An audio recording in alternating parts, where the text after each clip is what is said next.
Salut l'équipe, j'espère que vous allez bien. Bienvenue chez Foot Vibes 2233. Du coup, la vidéo d'aujourd'hui, on va parler du match France-Sénégal d'hier soir. Franchement, les gars, c'était un match incroyable. On a le vrai Kylian Mbappé en mode Coupe du Monde.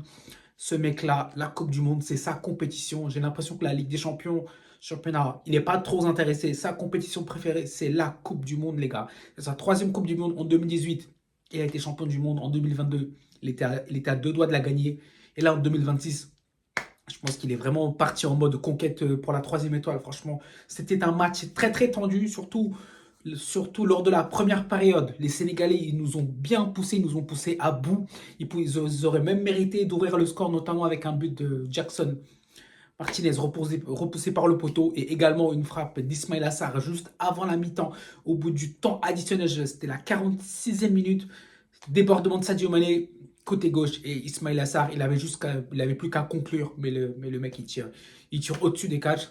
Heureusement pour les Français, ça nous a permis de rester encore dans le match, surtout à 0-0. Imaginez, on se prend un but juste avant la mi-temps. Alors j'imagine pas le moral des Français au retour des vestiaires. Vraiment, c'était un match très très tendu. Ils avaient bien la possession du ballon, les Français. Franchement, les Sénégalais, ils nous ont rendu le jeu très très dur. Par contre, l'état de la pelouse, les gars, je sais pas pour vous, mais pour moi, la pelouse, elle était pas du tout en bon état. Le ballon ne rebondissait pas bien. On dirait la pelouse, elle était gras. Par moments, il y avait des trous. Je sais pas vous, depuis votre télé, comment vous l'avez senti, mais moi, pour moi, la pelouse, elle était horrible, hein. C'était pas en bon état. Du coup, surtout avec la chaleur qu'il faisait, il faisait 35 voire 40 degrés par moment.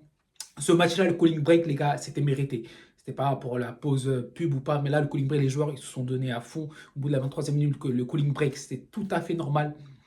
Du coup, revenons au jeu, les gars. L'équipe de France, c'était une composition classique, hein. Upamecano, Saliba en défense. Côté droit, Koundé. Côté gauche, Théo Hernandez. Dans le milieu de terrain, on avait Chouamni, accompagné d'Adrien Rabiot.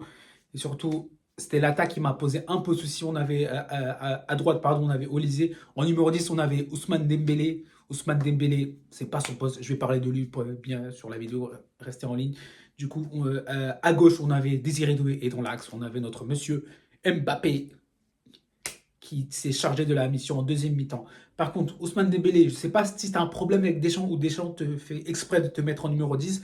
Certes, avec le PSG, tu joues en faux numéro 9, tu nous as remporté, tu nous as fait gagner. C'est-à-dire pour les Parisiens, moi je ne suis pas parisien les gars, t'as fait gagner aux Parisiens deux Ligues des Champions. Mais bon là avec l'équipe de France c'est une toute autre histoire. T'as du mal, hein. C'est soit tu restes sur le banc ou soit tu joues pas. Je ne sais pas Didier et toi, vous devez vous parler, asseyez-vous autour d'une table, parlez-en, vous êtes des hommes. Voilà, je comprends pas pourquoi il te fait jouer en numéro 10. C'est pas ton poste. Il faut soit tu joues à droite, soit en faux numéro 9, comme tu le fais très bien avec le PSG. Franchement, les gars, certes, t'es le ballon d'or, t'es le ballon d'or en titre, mais là, avec l'équipe de France, il n'y a pas d'ego. Deschamps, il ne va pas te calculer. C'est comme si on ne peut pas faire jouer Giroud dans les cages, hein. Certes, il fait 1m91. Giroud, lui, son poste, c'est attaquant de pointe, hein.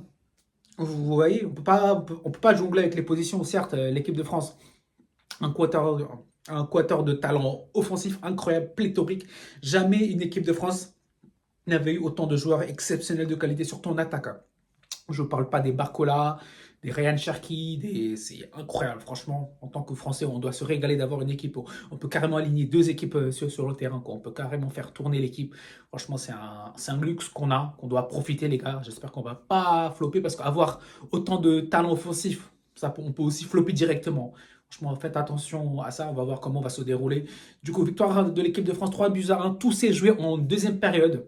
Franchement, les gars, en deuxième période, une fois au Lycée, je sais pas, c'est le disque, je ne sais pas ce que Didier Deschamps leur a dit à la mi-temps. Une fois à la mi-temps, l'équipe de France s'est transcendée, s'est passée en mode vraie Coupe du Monde, quoi.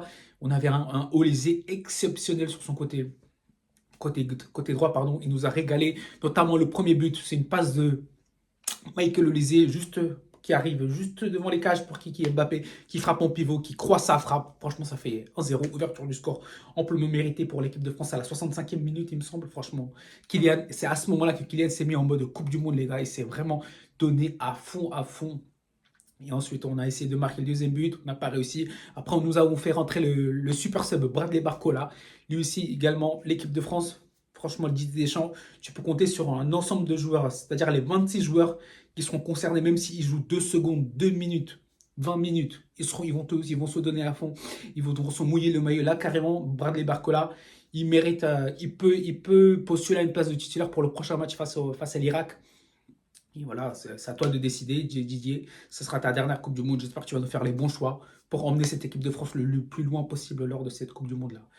Et franchement, c'était une Coupe du Monde, c'était un match de folie, quoi. Franchement, deuxième période, tout s'est joué et les Sénégalais ont essayé de revenir au score. On avait également un but refusé de Jackson Martinez pour un hors-jeu. Franchement, les Sénégalais, leur défaut, ce qu'il a fait en première mi-temps, c'était vraiment leur manque de finition. Si jamais ils avaient la finition, ils auraient même pu mener et même ouvrir le score là. Franchement, ça aurait changé la physionomie du match. Et les dieux du foot étaient avec l'équipe de France hier soir. Franchement, c'est ça le foot. Si t'es pas réaliste, tu seras puni, tu seras puni derrière. Et surtout, quand tu as un monsieur qui s'appelle Kylian Mbappé, grâce à son doublé, le deuxième but, regardez, c'est incroyable. Le deuxième but, la frappe qu'il met, il doit être à 30 mètres. Franchement, c'est incroyable. Ça va se loger dans la lucarne. Je ne sais pas si Edouard Mendy il est fautif ou pas, les gars. Je vous laisse mettre en commentaire. Et je ne sais pas pour moi s'il avance. Edouard Mendy, c'est un grand gardien. Il fait quand même 1,95 m.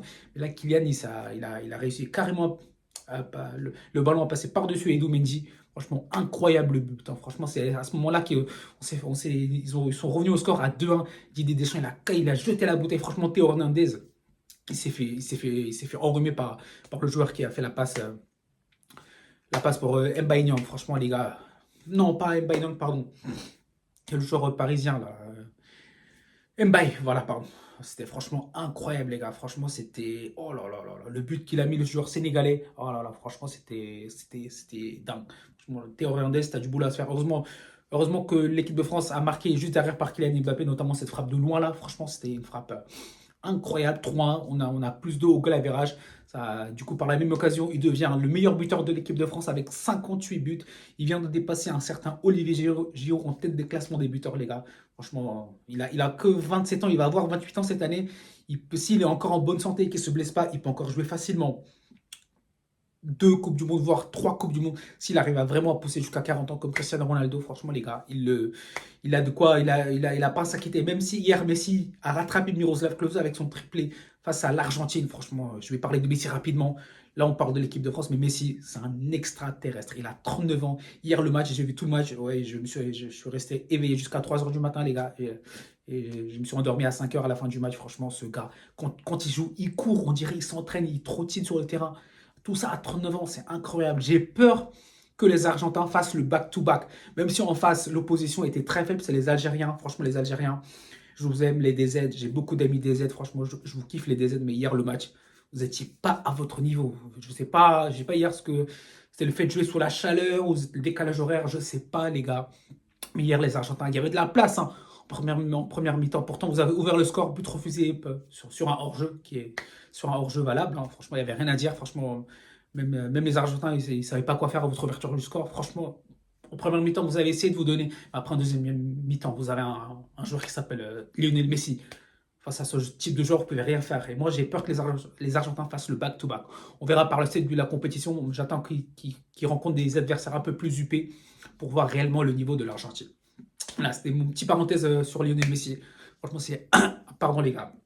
C'est juste tout simplement incroyable la performance de Lionel Messi. Du coup, revenons à l'équipe de France et au match face au Sénégal. Franchement, l'équipe de France a remporté 3-1. Tout s'est décanté dans les dernières minutes avec la réduction du score du Sénégal et par la foulée, la frappe de Kylian Mbappé. Franchement, les gars, Kylian Mbappé, 27 ans, comme je vous l'ai dit, il devient aussi le meilleur buteur français en Coupe du Monde, les gars. Il vient de dépasser un Juste Fontaine avec ses 14 buts.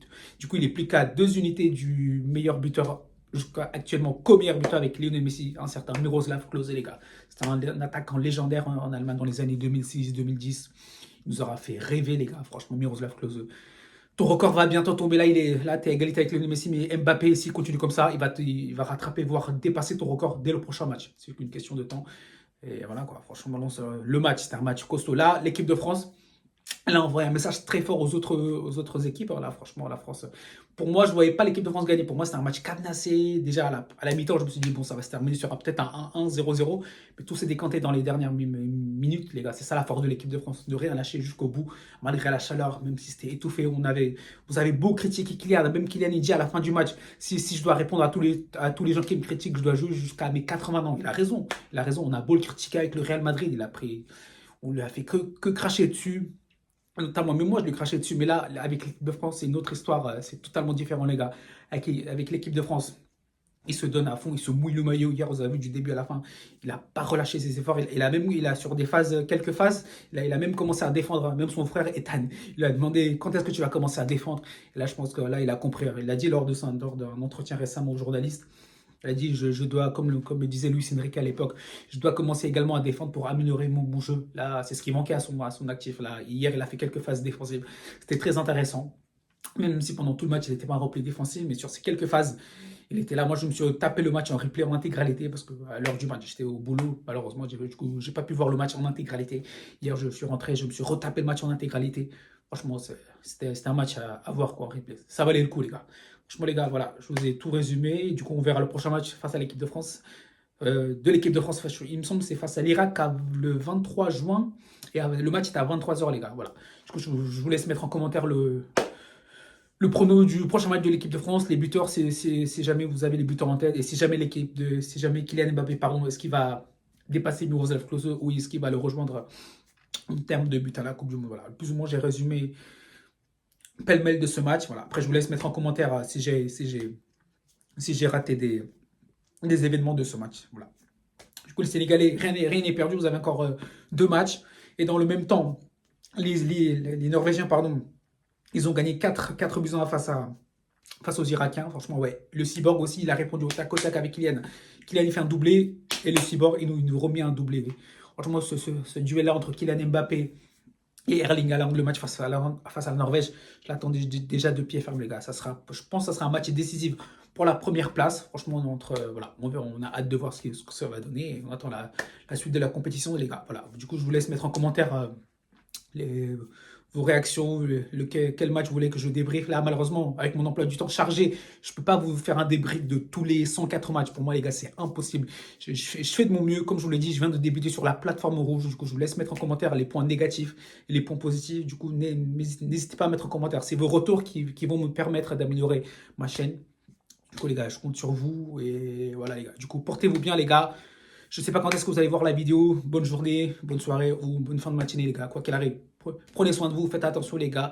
Et j'espère que vous aurez la good vibes comme